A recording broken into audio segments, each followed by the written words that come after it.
PSSI mencopot pelatih Shin Tae-yong di tengah persiapan timnas menjalani laga kualifikasi Piala Dunia 2026 zona Asia.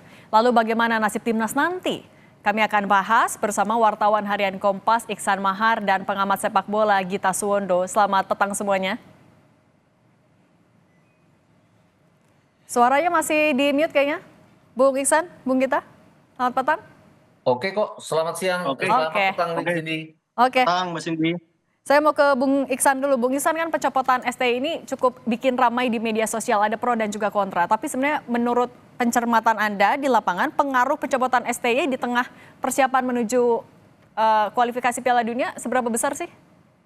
Iya, kalau kita bisa melihat antara di luar skuad dan di dalam skuad, di luar skuad tentu sangat riuh sekali proses dari pencopotan yang bisa dikatakan mendadak karena kita melihat kontroversi dari sejak Piala AFF kemarin, terus sampai akhirnya pencopotan kemarin relatif berjalan hanya sekitar 3 pekan gitu kan.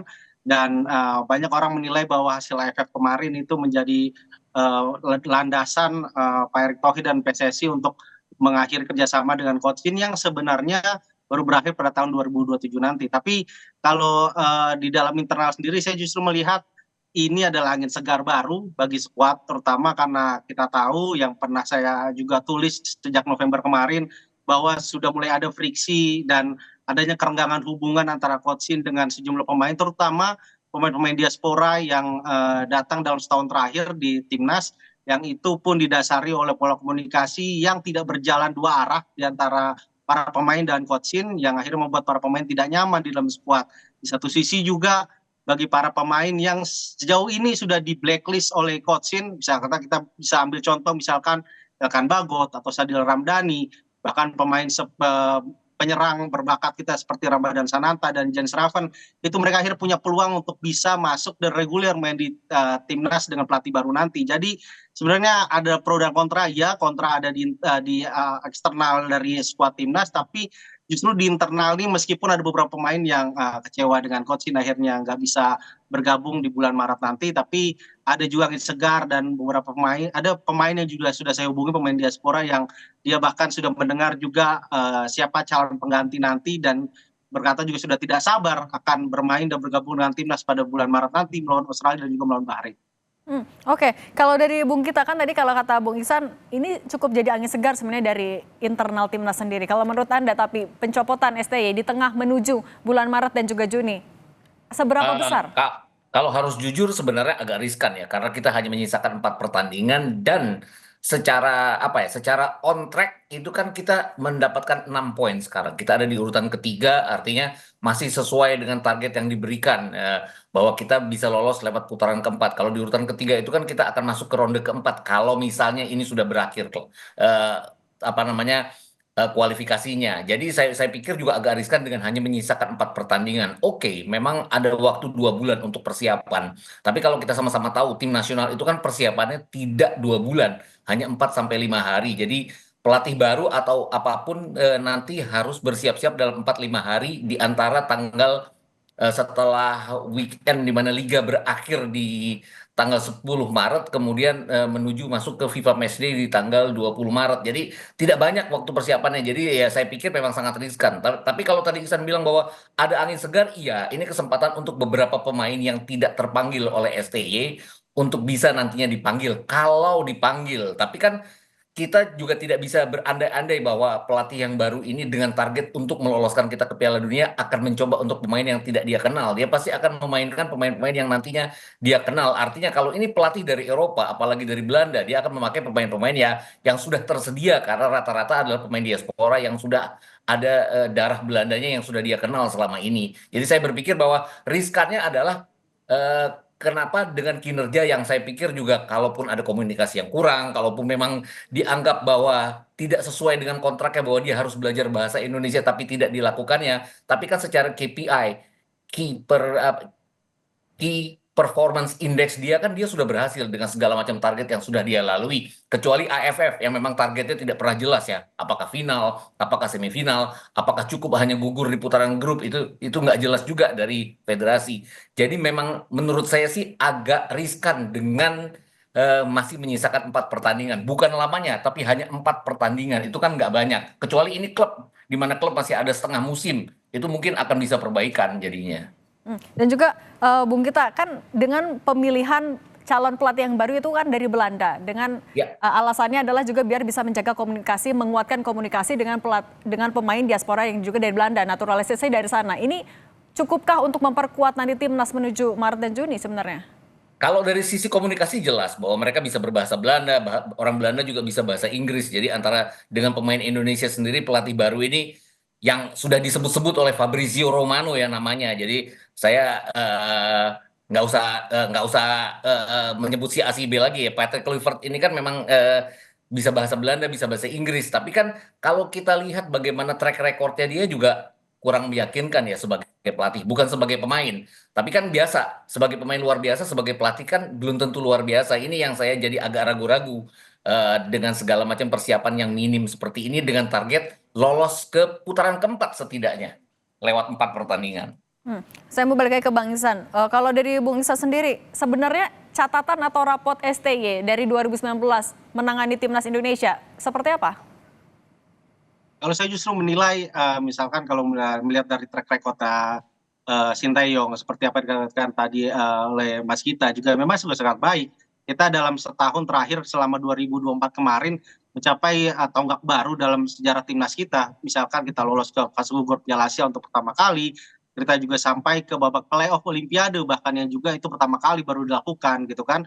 Ditambah lagi sebelum-sebelumnya akhirnya Coach Shin bisa membantu kita untuk lolos ke putaran final Piala Asia dalam 2 edisi beruntun 2023 dan 2027 nanti. Jadi memang kalau kita mau jujur dan melihat secara kinerja, Coach Shin memang sudah memang pantas mendapat cinta dan mendapat apresiasi besar dari publik sepak bola nasional.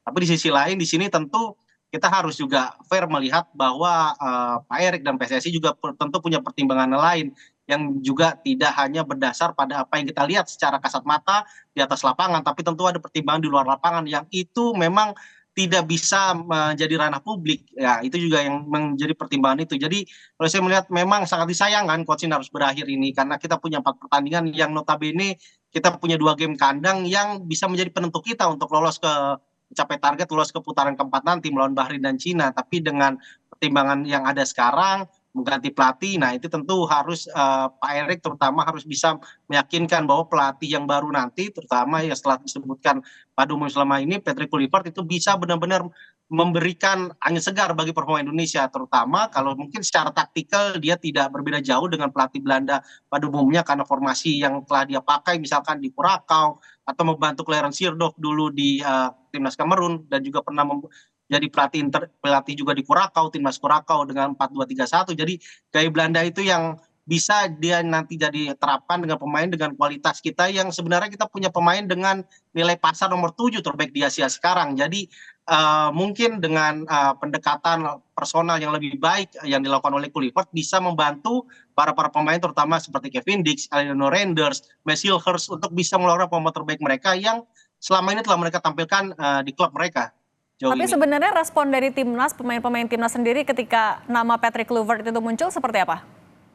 Sangat positif sebenarnya Mbak Cindy, karena kita tahu pemain diaspora kita yang rata-rata lahir dan besar di Belanda mengenal sangat baik Kluivert, bagaimana track record mereka dulu, track record Kluivert bersama Ajax, track record dia bersama timnas Belanda bahkan menjadi top scorer sepanjang masa untuk timnas Belanda. Jadi sangat luar biasa respon mereka dan mereka berkata, salah satu pemain berkata bahwa dia sudah tidak sabar dan diagendakan kemungkinan besar antara akhir Januari atau awal Februari nanti Kluivert atau pelatih baru nantinya akan bertemu dengan para pemain yang berkarir di Eropa. Jadi mereka menyambut positif itu meskipun kita tahu beberapa pemain juga kecewa dengan keputusan pencopotan Coach Shin. Oke, kalau dari Bung Gita, dengan gantinya pelatih kan sangat mungkin ada ganti strategi, ganti formasi, ganti aturan. Dalam waktu yang singkat ini akan muluskah adaptasi dari keduanya, dari pelatih terhadap timnas dan juga timnas terhadap pelatih? Ya, sebagai pemain profesional mereka harus mengikuti pelatih. Itu juga kemarin saya agak heran dengan Pak Erik bahwa kita menginginkan pelatih yang bisa memimpin dan bisa mengakomodir keinginan pemain. Kan sebenarnya kebalik ya, pemain yang harus mengakomodir keinginan pelatih itu loh kalau saya melihatnya. Dan saya lihat kenapa STY selama ini dianggap kok terlalu defensif, nggak ofensif sama sekali. Padahal kita punya pemain-pemain diaspora. Kalau melihat kekuatan para pemain diaspora yang kita punyai, emang kuatnya bertahan ya. Jay Itzes adalah yang paling tinggi nilainya dan paling tinggi klubnya bertarung di antara liga-liga Eropa yang lain. Dia ada di Venezia di Serie A. Dia kan emang kemampuan bertahannya luar biasa. Kemudian Kevin Dix juga salah satu pemain bertahan. Dia ada di Copenhagen. Juga Miss Hilgers. Jadi memang kekuatan kita itu bertahan. Dan kalau kita kan juga belum punya, oke, oleh Romeni mungkin nanti akan dinaturalisasi dalam waktu dekat ini. Tapi kan belum terbukti juga bahwa dia the real number nine karena sebelum pindah ke Oxford pun dia lebih sebagai pemain cadangan di klubnya. Dia masuk misalnya menit ke 70 atau menit ke 80. Jadi bukan utama. Dan kita juga tidak punya kemampuan untuk klinis di depan. Jadi saya pikir kalau taktik kita ofensif, saya takutnya tidak akan bisa diterapkan dalam waktu singkat. Dan juga siapapun pelatih pelatih pengganti nanti, Clifford ataupun siapapun, punya masalah adalah kita harus menang atau setidaknya menahan imbang Australia. Di Australia, Clifford sendiri kalah dari Australia pada saat menangani Curaçao. Oke, tim nasional Indonesia kita ini jauh lebih hebat dari Curaçao. Mungkin hasilnya akan beda. Tapi kemudian balik lagi pada saat kita menjamu Bahrain nanti di GBK. Bahrain itu kan apa ya? Kita seperti punya dalam tanda kutip dendam terhadap Bahrain karena pertandingan pertama yang tidak pernah dirasakan oleh Clifford, tapi dirasakan oleh Sintayong. Jadi aura untuk revenge itu ada pada diri Sintayong, tidak ada dalam diri. Jadi akan apa ya? Seperti teralienasi dia dengan para pemain karena para pemain lebih berkeinginan untuk melakukan revenge dibandingkan dengan dia sendiri. Saya takutnya hal-hal seperti itu dan perubahan taktik ini yang mungkin akan bisa mengganggu dalam tempo hanya 4 sampai 5 hari yang akan diterapkan nanti pada saat dia menangani tim, pada saat tim sudah bergabung di kualifikasi Piala Dunia nanti bulan Maret. Bung Gito, tapi kalau melihat dari track record rekam jejak dari Patrick sendiri, sebenarnya kelebihan yang akan bisa dibawa mempengaruhi timnas Indonesia apa aja? Para pemain diaspora ini adalah apa ya? Pada masa kecil mereka pasti sangat mengidolakan Patrick Kluivert karena dia adalah pemain yang bagus. Kalau melihat kelahiran para pemain-pemain seperti Jay Ize, seperti Miss Hilger, seperti juga Kevin Dix, saya pikir mereka besar di bawah bayang-bayang ketenaran Patrick Kluivert sebagai pemain. Jadi look up terhadap Patrick Kluivert pasti sangat tinggi. Ini yang saya harapkan akan membuat mereka ingin berbuat sesuatu terhadap Patrick Kluivert. Tapi kan kita bicara bahwa dia hebat sebagai pemain, belum dia hebat sebagai pelatih. Itu yang track record sebagai pelatih itu kan bicara sendiri ya. Di luar track record dia yang juga buruk dari kehidupan pribadinya. Tapi saya nggak mau menganalisa ke arah sana. Saya lebih ke arah bahwa dia juga dipecat pada saat menangani timnas Turki. Hanya 6 pertandingan pada saat dia menangani interim untuk Curaçao.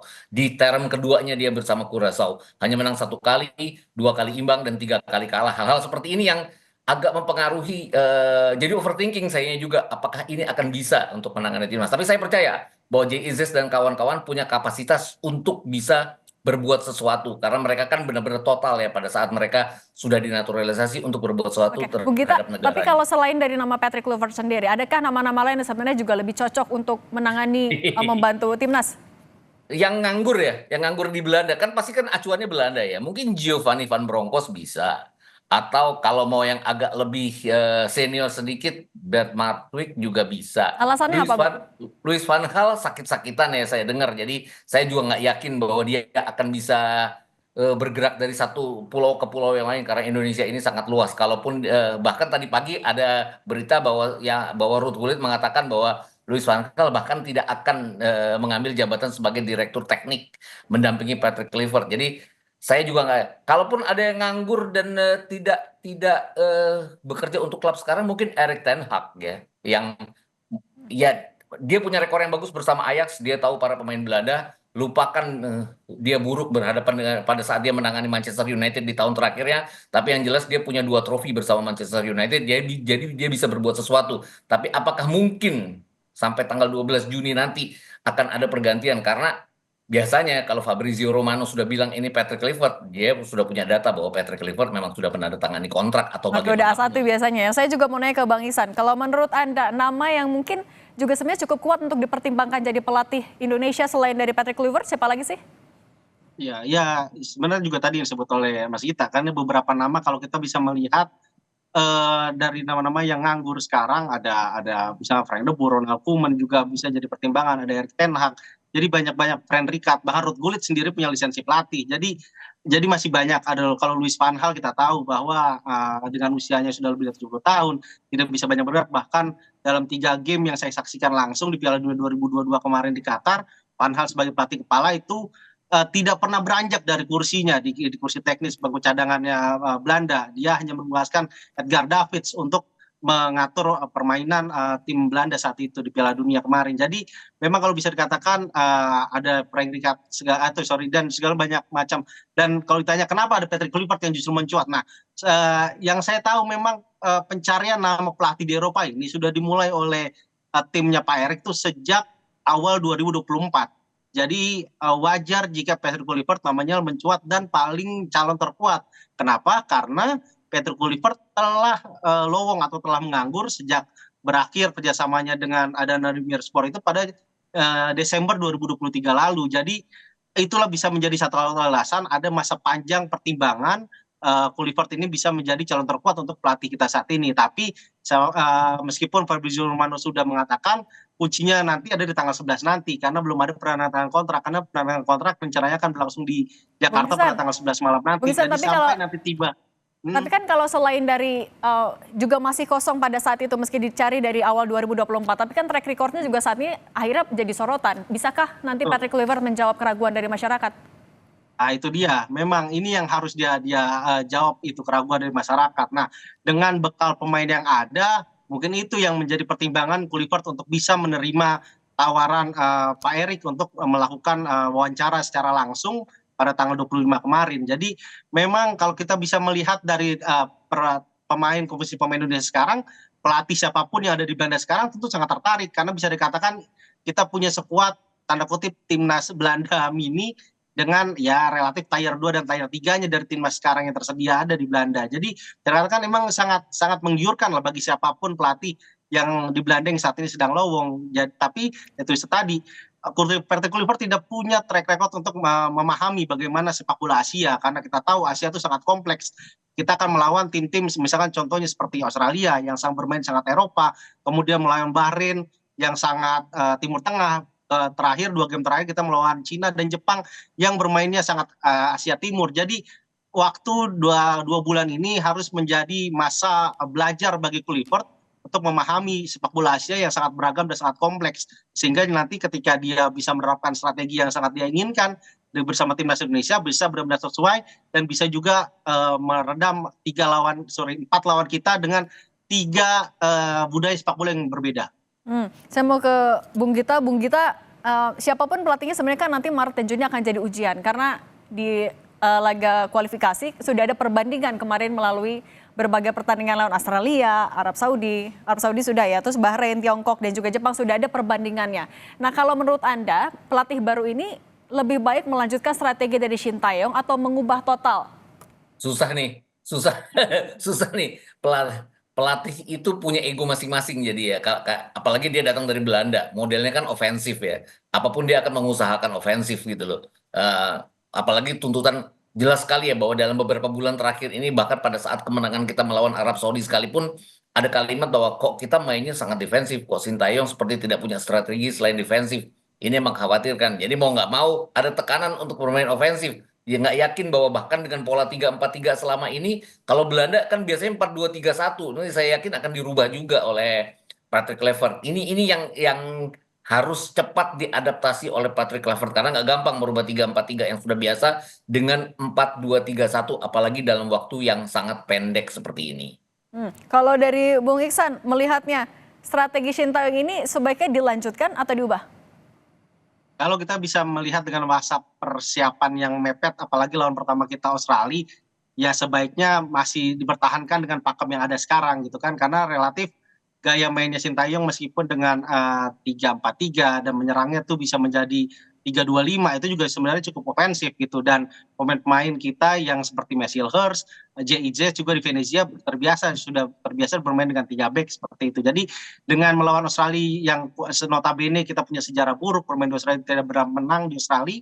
Jadi kita setidaknya bermain dulu dengan cara yang sudah mereka pahami bersama Coach Shin dalam laga-laga sebelumnya di putaran ketiga ini. Jadi kemungkinan nanti eksperimen bisa mulai dilakukan ketika melawan Bahrain dan melawan Cina yang secara kualitas sebenarnya relatif seimbang, bahkan kalau kita melihat nilai pasarnya Bahrain dan Cina jauh di bawah kita. Jadi masa-masa transisi ini memang harus benar-benar diperhatikan dengan cermat oleh Patrick Kluivert, terutama ketika melawan Australia. Setidaknya tidak perlu banyak melakukan eksperimen taktikal, dan melawan Bahrain dan Cina itu adalah peluang dia untuk bisa menunjukkan kira-kira roh permainan Indonesia di eranya dia akan seperti apa. Itu paling cocok menurut saya bisa ditunjukkan ketika melawan Bahrain dan melawan Cina nanti. Oke, nah berarti harapan Anda mungkin mewakili juga teman-teman timnas yang sudah Anda ajak ngobrol, harapan untuk Kluivert kalaupun memang ternyata yang akan diperkenalkan tanggal 12 Januari apa? Harapannya ya bisa membantu timnas lebih baik, bisa memberikan aura yang jauh lebih positif di ruang ganti timnas pada 4 laga nanti. Oke, kalau dari Bung Gita, target apa yang harus bisa dicapai, harus bisa dibuktikan oleh Patrick Kluivert kalaupun memang yang nanti akan diperkenalkan? Ya, saya pikir bahwa dia harus bersikap lebih pragmatis ya. Kita punya 4 pertandingan, kita wajib mendapatkan setidaknya 6-7 poin, kalau bisa bahkan 9 poin untuk langsung lolos. Artinya strategi apapun yang harus dia perhatikan adalah bagaimana kita memenangkan pertandingan, karena ini masalahnya adalah sepak bola. Ugly win lebih penting di sini daripada sekedar mengembangkan permainan untuk menjadi cantik, karena apapun kan targetnya lolos. Dan sekarang kan tekanannya juga bukan pada pelatih lagi, bahkan tekanannya sekarang pada federasi kalau sampai lolos karena keputusan ini. Memang kita harus hormat pada keputusan federasi karena mereka sudah memikirkannya dengan sangat baik. Dan ada baiknya adalah Patrick Kluivert juga bersikap bahwa tim ini sudah jadi, tim ini punya kemampuan, dan tim ini memang didesain oleh Sintayong dengan sangat bagus sekali defense-nya. Kita punya banyak pemain naturalisasi yang memang rata-rata adalah pemain bertahan, dan itu yang tetap harus dipertahankan oleh Patrick Kluivert atau siapapun nanti yang menggantikannya. Itu aja sih saya. Tapi kalau mungkin memprediksi nama-nama pemain yang akan dipertahankan atau jadi jagoan dari Patrick Kluivert di pertandingan yang terdekat, kira-kira siapa aja, Bung? Rizky Ridho sih harusnya iya ya. Seluruh pemain diaspora pasti akan dipertahankan, kecuali yang memang terkena akumulasi pada saat nanti melawan Australia. Saya sampai lupa tuh siapa yang akan terkena akumulasi. Ada pemain depan yang terkena akumulasi kalau nggak salah, yang tidak bisa bermain untuk satu pertandingan. Saya pikir juga kalau Rizky Ridho pasti akan dipertahankan. Kemudian sejauh ini kan Patrick Kluivert dalam wawancaranya sering menyebut nama Jordi Amat yang dia kenal. Jadi saya pikir juga tetap akan dipertahankan. Apapun rasa-rasanya tidak akan banyak perubahan ya, karena nama yang baru yang bakal masuk kan pasti oleh Romeni nanti kalau jadi dinaturalisasi, itu aja. Yang lainnya tetap akan sama. Itu. Mudah-mudahan Patrick Kluivert tidak akan menjadi seperti Frank de Boer di Inter Milan ya, yang hanya bertahan 85 hari, kemudian Inter Milannya juga agak berantakan pada saat itu. Itu di bawah kepemimpinannya Pak Erik juga loh, Inter Milan pada saat itu. Oke, kalau dari Bung Iksan, nama-nama yang sekiranya bisa jadi andalan Patrick Kluivert di pertandingan ke depan, siapa aja kira-kira? Iya, kerangkanya jelas menurut saya tidak akan banyak berbeda gitu ya. Di tengah tetap dengan Tom Haye, terutama di belakang juga tetap dengan tonggaknya ada di J.I. Jazz dan juga Silvers terus gitu. Nah, cuma nanti akan kita bisa melihat bahwa kita tahu bahwa Tom Haye dalam laga-laga di putaran ketiga ini kan sangat kepayahan untuk mengimbangi permainan tuntutan fisik dari Coach Shin. Nah, ini akan kita lihat nanti bagaimana Patrick Kluivert mensiasati nih kemampuan Tom Haye yang punya kurasi umpan yang baik dan pembacaan permainan yang baik untuk bisa lebih maksimal, tidak hanya menuntut dia untuk lebih banyak berlari atau bergerak di lapangan tengah. Terutama lagi juga saya ingin juga penasaran juga bagaimana nanti Patrick Kluivert memaksimalkan Aliano Reinders yang notabene bisa dikatakan disia-siakan oleh Coach Shin, meskipun kita tahu dalam proses naturalisasinya dia juga mendapat rekomendasi dari Coach Shin saat itu. Dan terutama juga nanti ada oleh Romeni, dan mungkin juga kalau misalkan sesuai dengan target Pak Erik dalam pengumpulan berkasnya, Jero Ridewol juga bisa bergabung. Tentu itu kan juga bisa menjadi angin segar ke depannya buat timnas di tengah. Mungkin absennya Ragnar Roranmangun misalkan melawan Australia. Jadi ini juga bisa menjadi hal yang positif gitu kan, dan pemain-pemain seperti Kevin Verdong, dan kalau lokalnya tentu Marcelino Ferdinand, Selawi Mangkualam, dan juga Rizky Ridho itu tetap bisa menjadi perwakilan lah pemain yang lahir dari pembinaan lokal kita. Oke, kita tunggu pembuktian dari siapapun pelatih yang nanti diperkenalkan tanggal 12 Januari. Terima kasih Bung Iksan Mahar dan juga Bung Gita Suwondo sudah berbagi di Kompas Petang. Sehat selalu semuanya. Sama-sama, Mbak.